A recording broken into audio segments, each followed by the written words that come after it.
दोस्तों, आज हम बात करते हैं हिट लेवल सेकंड साइंस और मैथ्स और इसके सेकंड पार्ट, यानी हम यूनिट नंबर जो फर्स्ट सोल्व कर रहे थे ना, उस यूनिट नंबर फर्स्ट में हमने देखा था कि कुछ अपने को इम्पोर्टेंट टॉपिक दिए हुए थे, जिसमें सबसे पहला टॉपिक था घातांक नियम। घातांक नियम से रिलेटेड हमने कुछ क्वेश्चन सॉल्व किए थे और उनसे रिलेटेड कुछ नियमों को भी हमने पढ़ा था। इसी के बाद दूसरा जो टॉपिक आता है वो आता है बीजीय व्यंजक।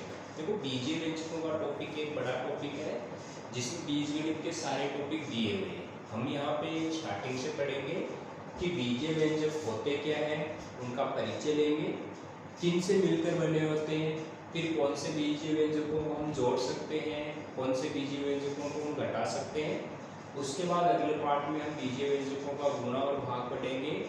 फिर हम पढ़ेंगे गुणनखंड से रिलेटेड कुछ चीज़ें। उसके बाद में मानक सर्वसमीकाएँ और उन सर्वसमीकाओं का उपयोग, यानी कि इस टॉपिक से रिलेटेड 2 या 3 क्वेश्चन आते हैं, क्योंकि ये 3-4 टॉपिक इसके दिए हुए हैं, तो उसके अकॉर्डिंग अपने को मान करके इस टॉपिक को सॉल्व करना है। घातांक नियम का जो टॉपिक था वो अपना एक छोटा सा टॉपिक था, जिसमें हमने बेसिक फॉर्मूले कंप्लीट किए, हमने कुछ हाई लेवल के क्वेश्चन भी सॉल्व किए थे। तो इस टाइप के हम क्वेश्चन और भी आगे के पार्ट जो रहेंगे उसमें सॉल्व करते रहेंगे। आज हम बात करते हैं बीजीय व्यंजकों की। बीजीय व्यंजकों की देखो आवश्यकता कहाँ पड़ती है, हम कक्षा 5 तक तो सामान्य मैथ्स पढ़ते हैं, कक्षा 6 से बीजीय व्यंजकों को प्रारंभ करते हैं।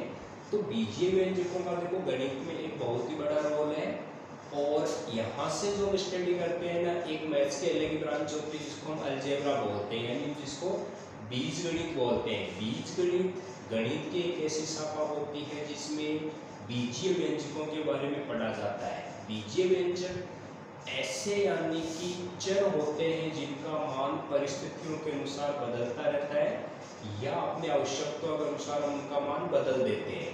सबसे पहले हम बीजीय व्यंजकों में बात करते हैं ना, तो सबसे पहले नंबर पे अपने पास में एक चीज आएगी जिसको हम बोलेंगे पद। पद है, इसको हम टर्म कह सकते हैं। टर्म हम गणित में कोई भी एक संख्या लिखेंगे या कुछ भी लिखेंगे उसको हम एक टर्म कहेंगे। जैसे मैंने लिख दिए 7, तो ये भी एक टर्म है, लेकिन इसका परिचय करवाए ना, तो 7 जो मैंने लिखा है इसमें केवल अचर संख्या है, इसमें केवल अचर संख्या है, चर संख्या है ही नहीं। जैसे मैंने लिख दिए -5290 लिख दिए, तो ये भी क्या है, एक पद है। पद का मतलब होता है कि गणित में जो कुछ भी लिखा जाएगा, चाहे वो संख्या हो चाहे वो पाई हो, जैसे मैंने 5 × पाई लिख दिया, तो ये भी एक पद के रूप में गिना जाएगा। जैसे मैंने लिख दिया √2 + 3, ये भी एक संख्या है। तो इसमें कितने पद हो गए, इसमें 2 पद हो गए। यानी कि ऐसी कोई भी संख्या या कुछ भी लिखा जाए जिसके बीच में प्लस और माइनस का साइन से कनेक्शन हो, जो प्लस और माइनस के साइन से जुड़े हुए हो, उनको हम पद के रूप में परिभाषित करेंगे। तो सबसे पहले देखो, एक पद लिखा जाता है तो उस पद में कौन कौन सी 2 चीजें होती है, उनकी आवश्यकता क्यों पड़ती है। यानी गणित में हम किसी संख्या का मान ज्ञात करते हैं ना, तो मान ज्ञात करने के लिए कुछ चीजें ऐसी होती है जो अपनी तरफ से अपने को माननी पड़ती है। तो पद के अंदर 2 चीजें आती है। एक जो चीज आएगी जिसको हम बोलेंगे अचर बोलेंगे। अचर का मतलब गणित में जितनी भी संख्याएं लिखी जाती है ना, वो अचर संख्याएं कहलाती है। एक हम बात करेंगे चर संख्या की। चर को तो हम बोलते हैं वेरिएबल। वेरिएबल यानी कि जो भी अल्फाबेटिक सिंबल होते हैं ना, ए से लेके जेड तक, ए टू जेड तक के जितने भी अल्फाबेट हैं उनको हम वेरिएबल कहेंगे या उनको चर कहेंगे। जबकि 0 से लेके 9 तक की गिनती से जितने भी अंक बनते हैं, जैसे हम बात करते हैं 0, 1, 2, 3, 4, 5, 6, 7, 8 और 9, ये अपने पास में 10 अंक है। इन 10 अंकों से हम जितनी भी संख्या बना लेंगे ना, वो सारी की सारी संख्याएं क्या कहलाएगी, अचर कहलाएगी। अचर का मतलब होता है जिनका मान हर जगह पे फिक्स रहता है, परमानेंट वैल्यू रहती है, जिसको कोई चेंज नहीं कर सकता, वो बदल नहीं सकता, उसको हम अचर कहेंगे। जबकि चर एक ऐसी संख्या रहती है जिसका मान हमेशा कहीं ना कहीं बदलता रहता है। इसमें हम मोस्ट ऑफ बात करते हैं X, Y, Z, P, Q, R, A, B, C.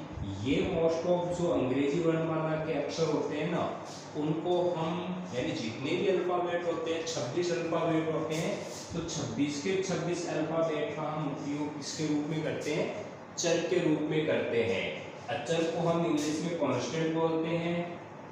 Constant यानी जिसकी वैल्यू हमेशा फिक्स रहेगी, जिसकी वैल्यू नहीं बदलेगी, उसको हम अचर बोलेंगे। जिसकी वैल्यू बदलती रहेगी उसको हम बोलेंगे चर। तो एक पद एक ऐसा निकाय होता है या सिस्टम होता है जिसमें चर और अचर संख्याओं को शामिल किया जाता है। अब जैसे हम बात करते हैं कि मैंने लिख दिया कि 7x, तो इसमें 7 तो क्या हो जाएगा, ये पद तो हो जाएगा अपने पास में अचर, और ये पद हो जाएगा यहाँ पे चर। इसको तो मैं बोल दूंगा चर, इसको मैं बोल दूंगा अचर। तो इसी के आधार पर इनकी वैल्यू अलग अलग चेंज हो जाती है। जैसे मैंने लिख दिया कि 7/2 x² PQ। अब ये पद तो एक है, इसको एक पद कहेंगे, इसको भी एक पद कहेंगे, लेकिन इसमें एक ही चर राशि शामिल की हुई है। इसमें कितनी चर राशियां हो गई? इसमें 3 चर राशियां हो गई। अचर तो हमेशा एक ही रहता है। जैसे पाई होता है, पाई को भी हम अचर कहेंगे क्योंकि इसकी वैल्यू कितनी होती है? 3.14 या 22/7 इसका मान फिक्स रहेगा। जैसे e की पावर होती है, ये भी अचर रहता है, इनकी वैल्यू तो फिक्स है। लेकिन यहाँ हम देखेंगे कि x² PQ, इसमें कितनी चर राशि है? एक चर राशि है।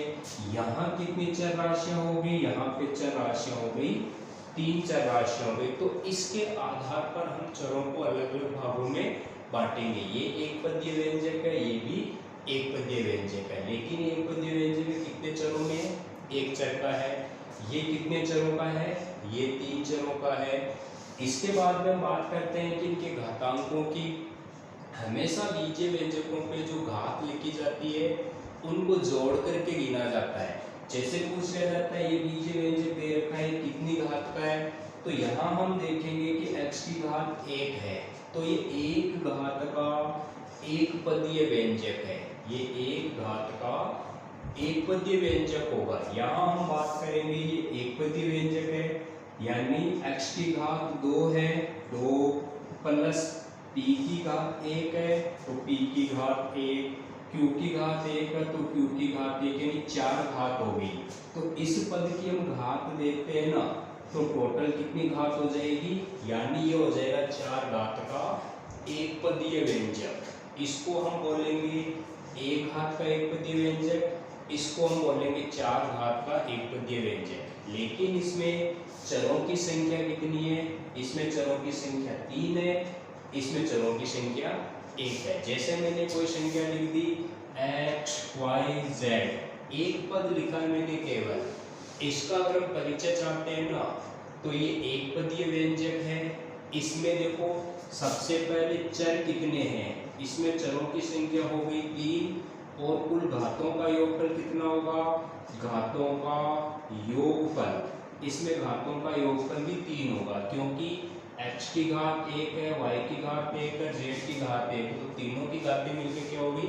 3 घात हो गई। देखो एग्जाम में ऐसे क्वेश्चन पूछे जाते हैं तो बिल्कुल बेसिक नॉलेज से उठे हुए हो, लेकिन हम कभी कभी इनको गलत कर बैठते हैं या उनका सॉल्यूशन हम गलत दे देते हैं। तो बेसिक चीजें जो होती है ना, वो अपने को स्टार्टिंग से पता होनी चाहिए।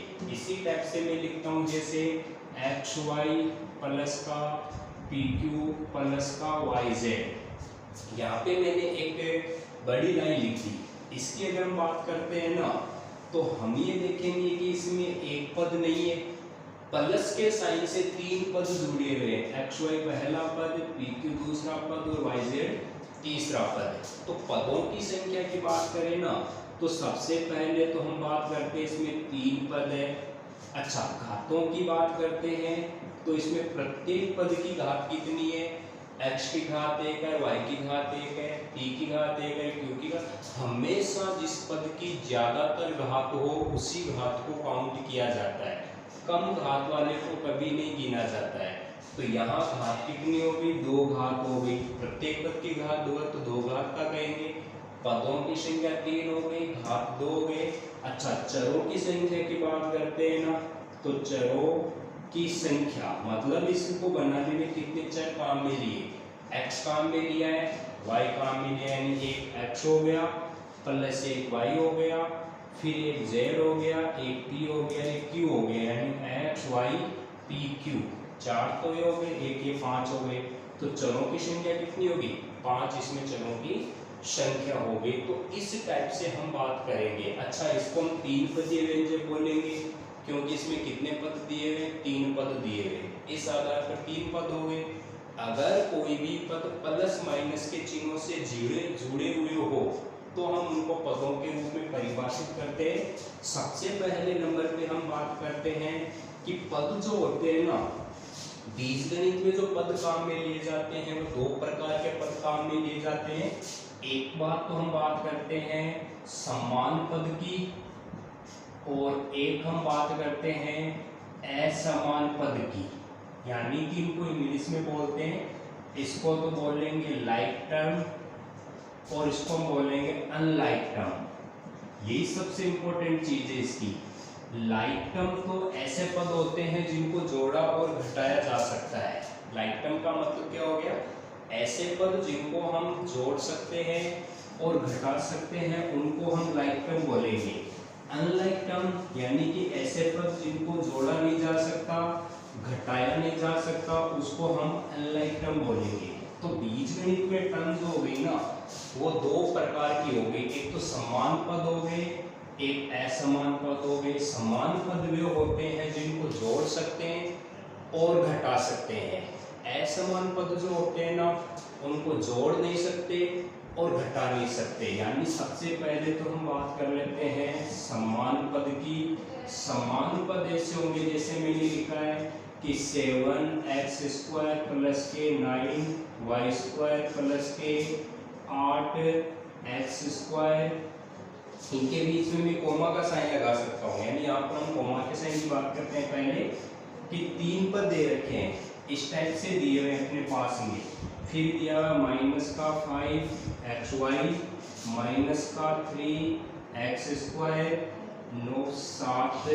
7y²। ऐसे में कितने पद दे रखे हैं, हम बात करते हैं 1 2 3 4 5 6 पद दे रखे हैं अलग अलग। ठीक है, अब हमें कह दिया जाता है कि इसमें लाइक पद कौन सा है, यानी समान पद कौन सा है। जिस पद का बीजीय व्यंजक समान हो उसको हम समान पद कहेंगे। जिसका बीजीय व्यंजक समान नहीं हो उनको हम असमान पद कहेंगे। जैसे 7x², 8x² और माइनस के 3x²। ये जो तीनों पद है ना, ये आपस में समान पद है, यानी इनके जो बीजीय व्यंजक है वो समान है। ये 3 समान पद हो गए।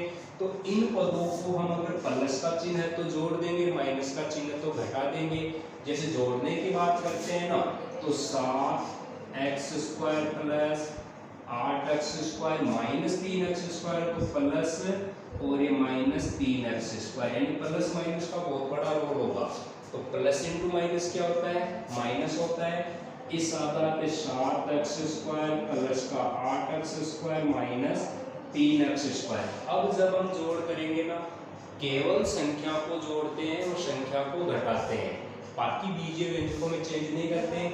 7 और 8 15 होंगे, 15 में से 3 घटा देंगे तो 12 हो जाएंगे, यानी कितना आएगा 12x²। इस तरीके से हम देखते हैं कि समान पद वे होते हैं जिनको जोड़ा जाता है और घटाया जाता है। तो ये तो हो गए समान पद। अब देखो ये तीनों का जो रिजल्ट है ना, वो मिलके एक संख्या आ गई अपने पास में, 12x² आ गई। पीछे कौन कौन से पद बच गए, माइनस के 5xy। एक बात और करते हैं, 9y² और 7y²। ये दोनों भी समान पद है क्योंकि मैं इन दोनों को जोड़ सकता हूँ। 9y² प्लस के 7y², 9 और 7 16y² हो गए। तो इस टाइप से सोल्व करते हैं। अब हम बात करेंगे, देखो कौन कौन से पद बच गए। असमान पद की जब हम बात करते हैं ना, असमान पद असमान पद को अनलाइक टर्म बोलते हैं, जिनको जोड़ नहीं सकते, घटा नहीं सकते। अब अपने पास कौन कौन से पद बचे? एक तो 12x² आ गया, 12x², फिर आ गया 16y² आ गया, उसके बाद में माइनस के 5xy आ गए। फिर अपने पास में ये 4 पद बचे हैं, ये चारों पद क्या होंगे? असमान पद होंगे। कहने का मतलब ये हुआ कि समान पद वे होते हैं जिनका बीजीय पद एक जैसा हो, एक ही घात का हो, एक जैसे हो। असमान पद वे होते हैं जिनका बीजीय व्यंजक वाला पार्ट जो होता है ना, वो अलग अलग क्वालिटी का हो, अलग अलग टाइप का हो, तो उसको हम बोलेंगे असमान पद। अब देखो, जो समान पद और असमान पदों की जोड़ बाकी की बात करते हैं ना, आज का जो अपना टॉपिक है वो बीजीय व्यंजकों को जोड़ना और घटाना ही है।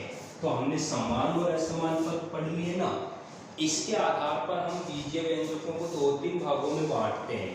सबसे पहला जो वर्गीकरण करेंगे ना, वो वर्गीकरण हम करेंगे पदों की संख्या के आधार पर। यानी पहला जो वर्गीकरण है ना, यानी बेसिक चीज से स्टार्ट करते हैं इसको, यानी बीजीय व्यंजकों का वर्गीकरण। पहला वर्गीकरण अपने पास में रहेगा पदों की जो संख्या होती है, संख्या के आधार पर, यानी पदों की संख्या के आधार पर हम बीजीय व्यंजकों को कितने भागों में बांट सकते हैं। सबसे पहले नंबर पे आता है एक पदीय व्यंजक। एक पदीय व्यंजक यानी कि ऐसा बीजीय व्यंजक जिसमें केवल एक ही पद हो, उसको हम एक पदीय व्यंजक के रूप में परिभाषित करेंगे। एक पदीय व्यंजक जैसे मैंने लिखा है माइनस के 18pq, एक ही पद है इसमें, इसको हम एक पदीय व्यंजक बोलेंगे। कोमा में लगा देता हूँ माइनस के 7/2 x², इसको एक पदीय व्यंजक बोलेंगे। कोमा लगा दिया x3, इसको एक पदीय व्यंजक बोलेंगे। फिर मैंने लिख दिया xyz। इस तरह से जो एग्जाम्पल दिए हैं ना, जो प्लस माइनस के साइन से एक बार ही जुड़े हुए हो, उनको हम एक पदीय व्यंजक बोलते हैं। मतलब जिनको आगे न तो जोड़ सकते हैं, न घटा सकते हैं, न गुणा कर सकते हैं। ये सिंगल टर्म है तो ऐसी ही रहेगी। ये 4 एग्जाम्पल दिए हुए, चारों के चारों एक पदीय व्यंजकों के एग्जाम्पल है। इनको बोला जाता है मोनोमर, मोनोमियल कहते हैं। मोनोमियल का मतलब होता है जिसमें केवल एक ही टर्म हो। फिर हम बात करते हैं दूसरे नंबर पे बाइनोमियल। बाइनोमियल ऐसे पद होते हैं जिनको हम बोलते हैं द्विपदीय व्यंजक। द्विपदीय व्यंजक यानी ऐसे व्यंजक होंगे जिसमें 2 पद होंगे, जो प्लस और माइनस के साइन से जुड़े हुए रहेंगे, अनलाइक टर्म होंगे, यानी असमान पद होंगे जिनको हम जोड़ नहीं सकते, घटा नहीं सकते। जैसे मैंने लिखा है x + का y, ये एक 2 पदीय व्यंजक हो गया। एक पद x हो गया, एक पद y हो गया। जैसे मैंने एग्जांपल लिख दिया x² + xyz, इसको द्विपदीय व्यंजक बोलेंगे क्योंकि मैं इन दोनों को न जोड़ सकता हूँ न घटा सकता हूँ। इनको मैं न जोड़ सकता हूँ न घटा सकता हूँ। जैसे मैंने लिख दिया xy - pqr, कुछ भी लिख सकते हैं हम। जैसे मैंने लिख दिया x³ - 1, जिसमें 2 पद हो, गिनने में 2 आते हो, जिनको जोड़ नहीं सकते, घटा नहीं सकते, बीजीय व्यंजक अलग अलग हो। जैसे मैंने लिख दिया कि x² + के 7x², इनको हम द्विपदीय व्यंजक नहीं बोलेंगे क्योंकि इनका बीजीय पार्ट वो सेम है। हम x² को 7x² को जोड़ सकते हैं। x² को 7x² को जोड़ेंगे तो कितना आएगा? 8x² आएगा। इसलिए ये एक पदीय व्यंजक में गिना जाएगा, जिसको यहाँ लिखा जाएगा 8x² में गिना जाएगा। इनको नहीं जोड़ सकते, इनको नहीं जोड़ सकते, तो ये द्विपदीय व्यंजक हो गए। यानी जिसमें पदों की संख्या कितनी हो? 2 हो, उसको हम द्विपदीय व्यंजक बोलेंगे। जैसे एक एग्जांपल की बात और करते हैं, ax + का b, ये भी एक द्विपदीय व्यंजक हो गया। फिर हम बात करेंगे ट्राइनोमल की। ट्राइनोमियल। ट्राइनोमियल का मतलब होता है त्रिपदीय व्यंजक, त्रिपदीय व्यंजक। ऐसे व्यंजक जिसमें पदों की संख्या 3 आ जाती है उनको त्रिपदीय व्यंजक बोलेंगे। जैसे सबसे पहले बात करते हैं x plus Y plus Z, इसमें 3 पद आ गए। जैसे मैंने लिख दिया, एक को लिख देते हैं ए एक्स स्क्वायर प्लस का बी एक्स प्लस का सी, ये त्रिपदीय व्यंजक हो गया। जैसे मैंने लिख दिया कि 3xy माइनस का 7p क्यूब प्लस का x क्यूब, ये भी त्रिपदीय व्यंजक हो गया। तो पदों की संख्या के आधार पर जितने पद हो उसी आधार पे कहेंगे। एक पद है तो एक पदीय कहेंगे, दो पद तो द्विपदीय कहेंगे, तीन पद तो तीन पदीय कहेंगे। 3 पदों तक तो गिनती की जाती है, 4 पदों की गिनती नहीं की जाती है, तो उसको हम बोल देते हैं पॉलिनोमियल। पॉलिनोमियल मतलब होता है बहुपदीय व्यंजक। जब पदों की संख्या 3 से ज्यादा हो, 3 तक तो गिन के लिख देंगे त्रिपदीय, द्विपदीय, एकपदीय, 3 से ज्यादा हो तो उसको हम बोलेंगे बहुपदीय व्यंजक। यानी जब किसी व्यंजक में पदों की संख्या 3 से ज्यादा हो तो उसको हम बोलेंगे बहुपदीय व्यंजक, जिसको हम ज्यादातर क्या कहेंगे, f(x) से व्यक्त करेंगे, g(x) से व्यक्त करेंगे, q(x) से व्यक्त करेंगे, r(x) से व्यक्त करेंगे। आगे हम एक टॉपिक लेंगे बहुपद का। ये जितनी भी सब चीजें लिखी है सब बहुपद है। बहुपद को इन संकेतों से व्यक्त करते हैं, यानी यहाँ पे मैंने संकेत लिखे हैं। अगर एग्जाम्पल की हम बात करते हैं तो जिसमें 4 पद आएंगे ना, उसको हम बहुपदीय व्यंजक बोलेंगे। जैसे मैंने लिखा ax क्यूब प्लस का bx स्क्वायर प्लस का cx प्लस का d, कितने पद हो गए, 4 पद हो गए। तो इनको हम बोलेंगे बहुपदीय व्यंजक। ऐसे व्यंजक जिसमें पदों की संख्या बढ़ती जाती है, असमान पद हो ना, उसके आधार पर हमने वर्गीकरण किया है। तो ये वर्गीकरण तो हो गया पदों की संख्या के आधार पर। मोनोमियल ध्यान रखना है, बाइनोमियल ध्यान रखना है, ट्राइनोमियल ध्यान रखना है, पॉलिनोमियल ध्यान रखना है।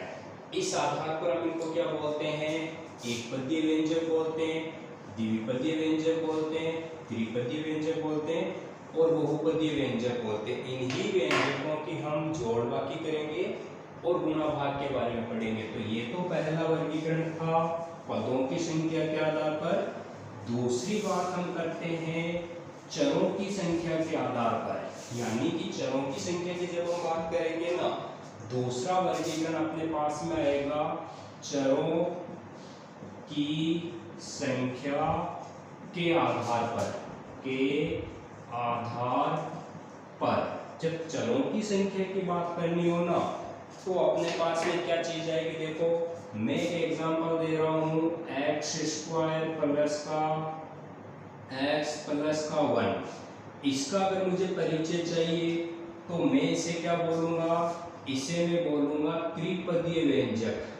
त्रिपदीय व्यंजक बोलेंगे, लेकिन चर कितने हैं, इसको मैं लिखूंगा एक चर व्यंजक, ऐसे लिखा जाएगा।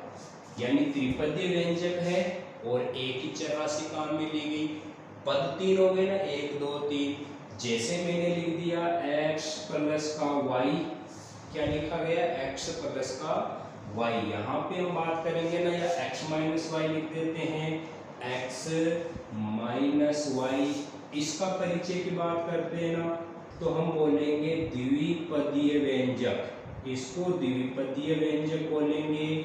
और कितने चर है, इसको बोलेंगे द्विचर व्यंजक। द्विचर व्यंजक यानी इसमें चरों की संख्या कितनी आ गई, 2 आ गई। तो चरों के आधार पर कितने चर काम में लिए गए, वो चीजें अपने को ध्यान में रखनी, वो चीजें काम की होती है। जैसे मैंने एक एग्जांपल लिख दिया कि 7x स्क्वायर वाई प्लस का 3xy माइनस का 9p क्यूब। तो अलग अलग चीजें मिक्सअप कर दी, इसको मैं क्या बोलूंगा, त्रिपदीय व्यंजक बोलूंगा। लेकिन चर कितने काम में ले लिए, चर काम में ले लिए 1 2 3 4, यानी कि ये 4 चर व्यंजक हो गया। 4 चरों का एक त्रिपदीय व्यंजक हो गया। तो यहाँ दूसरा जो वर्गीकरण किया ना, वो चरों की संख्या के आधार पर है। एक चर हो तो उसे एक चरीय व्यंजक कह देंगे, दो चर हो तो उसे द्विचरीय व्यंजक कह देंगे, तीन चर हो तो त्रिचर व्यंजक कह देंगे, चार चर हो तो चार, पांच हो तो पांच। इस टाइप से हम क्या करते हैं, ये चरों की संख्या के आधार पर इनका वर्गीकरण करते हैं। एक लास्ट जो वर्गीकरण होता है ना, वो और हम पढ़ लेते हैं, फिर अपने पास में ये पूरा डिटेल आ जाएगी। यानी कि चरों की संख्या के आधार पर एक हम बात करेंगे, तीसरी जो बात करते हैं ना, वो बात करते हैं घातों के आधार पर। यानी कि बीजीय व्यंजक में जो घातें लगी है ना, उन घातों के आधार पर इस तरह से हम वर्गीकरण करते हैं। देखो घातों की बात करते हैं ना, तो अपने पास में पहला एग्जांपल आता है कि x प्लस का 5, तो यहाँ केवल x है और 5 है। कितने पद हो गए, दो पद हो गए। तो ये एक घात का, x की घात कितनी है, एक ही है। इसको हम लिखेंगे कि एक घात का द्विपदीय व्यंजक, इसको बोलेंगे एक घात का द्विपदीय व्यंजक। और चर कितने हैं, पूरी डिटेल्स है तो एक घात का एक चर का द्विपदीय व्यंजक बोलेंगे।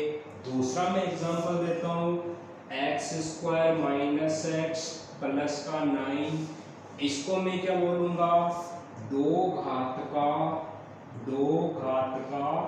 त्रिपदीय व्यंजक, त्रिपदीय व्यंजक। क्योंकि इसमें कितनी घातें काम में ली गई है, दो घातें काम में ली गई, तो मैं दो घात का त्रिपदीय व्यंजक बोलूंगा। मैं कह देता हूँ कि एक्स क्यूब प्लस का 3x square minus 7x plus का 8, ऐसे लिख दिया। इसको मैं क्या बोलूंगा, तीन घात का चतुष्पद व्यंजक, तीन घात का चतुष्पदीय व्यंजक। क्योंकि इसमें चार पद आ गए तो मैं तीन घात का बहुपद बोल दूंगा, क्योंकि तीन से आगे गिनती नहीं करते ना, तीन से आगे बहुपद काम में लेते हैं, तो इसे तीन घात का बहुपदीय व्यंजक बोल देंगे। इस आधार पे जितनी घातें होती है ना, उन घातों को देखा जाता है। जैसे मैं एग्जांपल देता हूँ कि 8pq x square y square plus का 9xyz, ये द्विपदीय व्यंजक है। लेकिन जहां बड़ी घात हो ना, उसी को गिना जाता है। बड़ी घात की हम बात करते हैं ना, तो इस पद में देखो इन सब की घातें जितनी आ रही है वो देखनी है। कितनी घात आ रही है, pq, यानी एक घात pq हो गई, एक घात q की हो गई, दो घात x की हो गई और दो घात y की हो गई। इस तरह से कितनी घात हो रही है, 6 घातें हो रही है। जबकि इसमें कितनी घात हो रही है, इसमें 3 घात हो रही है। तो जो बड़ी घातांक रहेगी उसको हम गिनेंगे, तो इसको हम क्या बोलेंगे, 6 घात का द्विपदीय व्यंजक। तो इस आधार पर हम व्यंजकों की बात करते हैं और व्यंजकों के बारे में पढ़ते हैं। तो पहला जो अपना पॉइंट था वो यानी कि बीजीय व्यंजकों का परिचय है, जिसमें चर अचर पटा है, समान और असमान पद पटे। उसके बाद पदों की संख्या के आधार पर वर्गीकरण, चरों की संख्या के आधार पर वर्गीकरण और घातों के आधार पर वर्गीकरण। ये कुछ बेसिक कॉन्सेप्ट जो है हमने क्लियर किए। अब हम आगे एक बात और करते हैं कि कोई भी बीजीय व्यंजक दिया हुआ रहता है ना, तो उस बीजीय व्यंजक में एक हम बात करेंगे गुणांक की। गुणांक जो होता है ये सबसे इंपॉर्टेंट पॉइंट होता है, जिसको हम बोलेंगे कोफिशिएंट। कोफिशिएंट का मतलब गुणा। जैसे मैंने लिखा है कि 9/2 x स्क्वायर yz, ये एक पदीय व्यंजक है। इसमें अगर कह दिया जाता है कि x स्क्वायर yz का गुणांक, x स्क्वायर yz का गुणांक पूछा है ना, तो x स्क्वायर yz के गुणा में क्या है, 9/2 है, तो ये हो जाएगा 9/2, इसका गुणांक हो जाएगा। इसी क्वेश्चन में मैंने पूछ लिया कि x स्क्वायर का गुणांक, केवल x स्क्वायर का गुणांक पूछा है, तो देखो x स्क्वायर को हटा दो, जो पूछता उसको हटा दो, बाकी सबको लिख दो। x स्क्वायर का गुणांक 9/2 yz आ जाएगा। पूछ लिया जाता है कि केवल x का गुणांक बताओ, x का गुणांक, x के गुणांक की बात करेंगे तो यहाँ x स्क्वायर है, इसको ऐसे लिखा जाता है डिटेल से 9 × 9/2 × x into Y into Z मैं इस x का गुणांक पूछ रहा हूँ, तो पीछे क्या बचेगा, एक्स वाई जेड बच गया, 9/2 बच गया, तो x का गुणांक हो जाएगा 9/2 एक्स वाई जेड। ऐसे गुणांक निकाला जाता है। देखो इसमें एक्स स्क्वायर का गुणांक पूछा, एक्स स्क्वायर का गुणांक, तो एक्स स्क्वायर का गुणांक कितना होगा, 1 होगा, क्योंकि इसके गुणा में कुछ भी संख्या नहीं, जब कोई संख्या नहीं हो तो 1 बढ़ा जाता है। इसमें x का गुणांक कितना होगा, 1 होगा, इसमें अचर पद है, इसमें x का गुणांक 1 होगा, इसमें x का गुणांक -1 होगा, याद रखना, क्योंकि माइनस का साइन है इसलिए। इसमें एक्स स्क्वायर वाई का गुणांक 7 होगा, अगर एक्स स्क्वायर का गुणांक पूछा तो कितना हो जाएगा, 7y हो जाएगा, y का गुणांक पूछेगा तो 7x स्क्वायर हो जाएगा। इस तरीके से हम गुणांकों की बात कर रहे हैं। गुणांक का मतलब होता है किसी भी पद के गुणा में जो संख्या लिखी हुई रहेगी उसी को हम गुणांक के रूप में परिभाषित करेंगे, चाहे कोई भी व्यंजक उठा लो। जैसे यहाँ पर बात करते हैं x का गुणांक 1 होगा, यहाँ पे बात करते हैं x का गुणांक कितना होगा, -7 होगा। जैसे एक एग्जांपल ऐसे है जिसमें हम सारी चीजें ले लेते हैं। इसी जो एग्जांपल में ना मैं पूछ लेता हूँ कि 9/2 का गुणांक बताओ, तो 9/2 का गुणांक कितना हो जाएगा, इस 9/2 को हटा दो, पीछे जो बचेगा ना is equal to X square Y Z. इस टाइप से हम गुणांकों के बारे में पढ़ते हैं। इसका मतलब है कि किसी भी बीजीय व्यंजक के गुणा में जो संख्या रहेगी ना उसी को हम गुणा के रूप में परिभाषित करेंगे। अब देखो अगला जो अपना पॉइंट आता है ना, ये तो हमने बेसिक कॉन्सेप्ट क्लियर किए, यानी बीजीय व्यंजकों के गुणांक और बीजीय व्यंजकों का हमने वर्गीकरण किया है।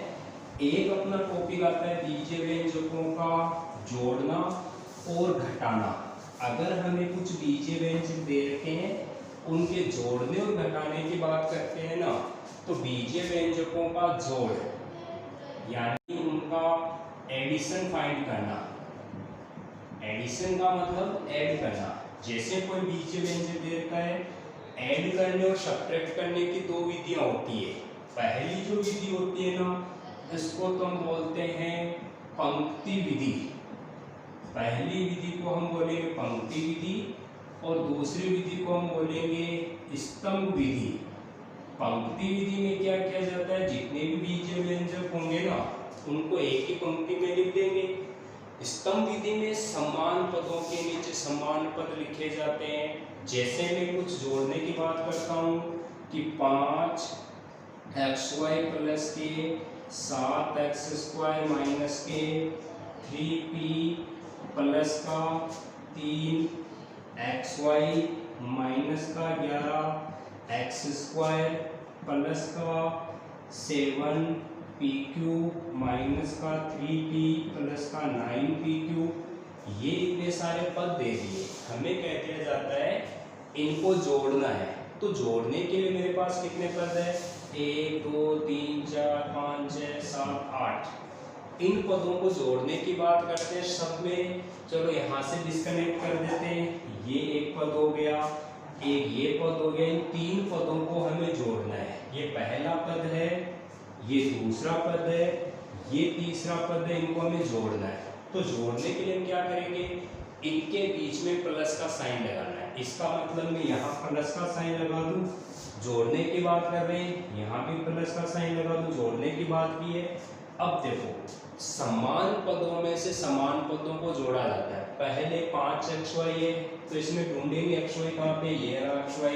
तो 5xy प्लस के 3xy में पंक्ति विधि से सोल्व कर रहा हूँ इसको। पहले हम इसको सोल्व करते हैं पंक्ति विधि, फिर इसको स्तंभ विधि से भी सोल्व करेंगे। 5xy प्लस 3xy, फिर मेरे पास आ रहा plus 7x square 7x square, यहाँ माइनस 11x स्क्वायर आ गया तो माइनस के 11x स्क्वायर। और कहीं है क्या x स्क्वायर की टर्म, नहीं तो रहने देंगे। फिर माइनस का 3p आ रहा है और यहाँ भी माइनस का 3p आ रहा है, तो मैं क्या लिखूंगा, प्लस माइनस 3p और माइनस 3p ऐसे लिख दूंगा। लाइक टर्म है ना, तो लाइक के साथ में लाइक लिखेंगे। ये सारे पद आ गए। फिर मेरे पास बचता है 7 PQ, तो प्लस का 7 PQ प्लस का 9 PQ। कहने का मतलब लाइक टर्म को एक साथ में लिख दो, इस तरह से सो होंगे। ये 5xy प्लस 3xy लिखते होंगे, 5 3 8, तो ये हो जाएंगे 8xy। 7x स्क्वायर में से 11x स्क्वायर घटाने, यहाँ घटाने की बात करते हैं। जब घटाने की बात करेंगे तो देखो 7 में से 11 घटाने, इसका मतलब माइनस का चिन्ह आएगा, तो माइनस के कितने रह जाएंगे, 7 में से 11 घटाएंगे तो 4x स्क्वायर रह जाएगा माइनस का। यहाँ देखो 3p माइनस के, ये भी 3p माइनस के, तो माइनस के 6p आ जाएंगे। यहाँ 7pq और 9pq दोनों प्लस के, तो प्लस के 16pq। इस टाइप से अपने को ये टोटल रिजल्ट मिल जाएगा। तो यहाँ हमने बीजीय व्यंजकों का क्या किया है, जोड़ किया है, यानी दो बीजीय व्यंजकों को जोड़ा है। अगर मैं इसकी जगह स्तंभ विधि काम में लेता तो स्तंभ विधि में मुझे ऐसे लिखना पड़ता कि 5xy के नीचे में क्या लिखता, 3xy लिखता, फिर इनको जोड़ देता। 7x स्क्वायर है तो 7x स्क्वायर प्लस का और माइनस का 11x स्क्वायर ऐसे लिख देता। फिर कितना है, माइनस का 3p है तो माइनस 3p और माइनस 3p इनको जोड़ देता। फिर कितना है, प्लस का 7pq है और 9pq है, ये 9pq। इस तरह से समान पदों को एक दूसरे के नीचे लिखना स्तंभ विधि में आएगा, एक लाइन में लिखना पंक्ति विधि में आएगा। तो ये स्तंभ विधि और पंक्ति विधि दोनों हो गई। यहाँ पे हमने दो बीजीय व्यंजकों पे जोड़ किए। अब हम बात करते हैं घटाने की। देखो यहाँ पे हमने एडिशन किया ना, अगली टर्म में हम क्या करते हैं, सब्ट्रैक्शन की बात करते हैं। जब सब्ट्रैक्शन लेंगे ना तो कुछ पहले छोटे छोटे एग्जाम्पल करते हैं, क्योंकि अपने को ज्यादातर कंफ्यूजन इसी चीज का होता है कि हम कैसे सोल्व करते हैं। देखो पहली संख्या, एक तो होता है जोड़ का नियम।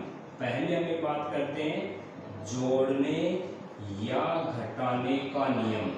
घटाने का नियम, कब जोड़ना है कब घटाना है। अगर प्लस की संख्या है पहले और दूसरी भी संख्या प्लस की है तो हमें जोड़ना है। और चिन्ह भी किसका आएगा, चिन्ह भी अपने पास में वापस प्लस का ही आएगा। पहली संख्या माइनस की है, दूसरी भी माइनस की है, तो भी अपने को क्या करना पड़ेगा, जोड़ना पड़ेगा। और चिन्ह किसका आएगा, माइनस का आएगा। फिर बात करते हैं एक संख्या प्लस की है एक संख्या माइनस की है, तो हमें घटाना है। और चिन्ह किसका आएगा, चिन्ह आएगा बड़ी संख्या का। उनमें से जो संख्या बड़ी होगी उसका चिन्ह आ जाएगा। एक संख्या माइनस की है एक संख्या प्लस की है, तो भी हमें क्या करना पड़ेगा, घटाना पड़ेगा और चिन्ह आएगा बड़ी संख्या का। इस कंडीशन में घटाएंगे, इन कंडीशन में जोड़ेंगे। ये तो जोड़ने का और घटाने का नियम आ गया। एक हम बात करते हैं गुणा का नियम। गुणा के नियम में अपने पास क्या चीज आएगी, प्लस इंटू प्लस। जब प्लस की संख्या को प्लस की संख्या से गुणा करेंगे तो रिजल्ट भी क्या आएगा, प्लस ही आएगा। माइनस इंटू माइनस प्लस आएगा। समान चिन्हों का गुणा हमेशा प्लस देता है। माइनस इंटू प्लस माइनस आएगा और प्लस इंटू माइनस माइनस आएगा। इन दो कंडीशन में माइनस मिलेगा, इन दो कंडीशन में प्लस मिलेगा।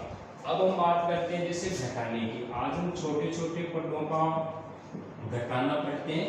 नेक्स्ट पॉइंट में हम इसी का सेकंड पार्ट लेंगे जिसमें बड़े व्यंजकों को जोड़ेंगे और घटाएंगे। जैसे क्वेश्चन आ गया कि 7xy में से माइनस के 3xy को घटाओ। 7xy में से माइनस 3xy को घटाना है। इसका मतलब में से मतलब माइनस का चिन्ह देगा और घटाना है अपने को, तो कितना होगा, 7xy एक माइनस का चिन्ह और माइनस के 3xy। बात ये रही कि यहाँ माइनस का चिन्ह है तो ये होगा। अब हम क्या करेंगे, माइनस इंटू माइनस, ये रहा minus into minus, minus into minus क्या होगा, प्लस होता है। तो 7xy प्लस के 3xy बराबर 10xy हो जाएंगे, ये रिजल्ट देगा। अगर ये क्वेश्चन ऐसे होता कि 7xy में माइनस के 3xy जोड़ना है, अगर जोड़ने की बात करते हैं तो हम क्या करेंगे, 7xy प्लस माइनस 3xy, अब प्लस इंटू माइनस, ये रहा प्लस इंटू माइनस क्या देगा, माइनस देगा। इसका मतलब 7xy माइनस के 3xy बराबर 4xy। इस टाइप से कुछ भी चीज हो हम नियमों को फॉलो करेंगे, फॉलो करते हुए एडिशन और सब्ट्रैक्शन करेंगे। तो आज का जो पार्ट है उस पार्ट में हमने बिल्कुल सिंपल डिटेल पढ़ी है। एक तो परिचय जो है वो डिटेल से लिया है, फिर हमने कुछ छोटे पदों को जोड़ना और घटाना पड़ा है। अगला जो अपना नेक्स्ट पार्ट होगा ना, उसमें हम पढ़ेंगे बीजीय व्यंजकों का गुणा भाग और एडिशन सब्ट्रैक्शन के कुछ क्वेश्चंस हम और सॉल्व करेंगे। तो आज के पार्ट में तो हमने केवल डिटेल पढ़ी है। नेक्स्ट पार्ट में मैं इनसे रिलेटेड आपको कुछ और क्वेश्चन पढ़ाऊंगा, मल्टीपल कैसे करते हैं वो पढ़ेंगे और एडिशन सब्ट्रैक्शन कैसे करते हैं उनको थोड़ा वापस रिवाइज करेंगे। तो ये पार्ट नंबर 2 क्लियर है। फिर हम करेंगे पार्ट नंबर 3। पार्ट नंबर 4 में हम पढ़ेंगे बीजीय सरल समीकरण उनके गुणनखंड। तो यहाँ तक का अपना टॉपिक क्लियर है। नेक्स्ट टॉपिक में हम एडिशन सब्ट्रैक्शन मल्टीप्लिकेशन और डिवीजन वापस सॉल्व करेंगे। कुछ इंपॉर्टेंट क्वेश्चन रहेंगे जिनको हम सॉल्व करेंगे।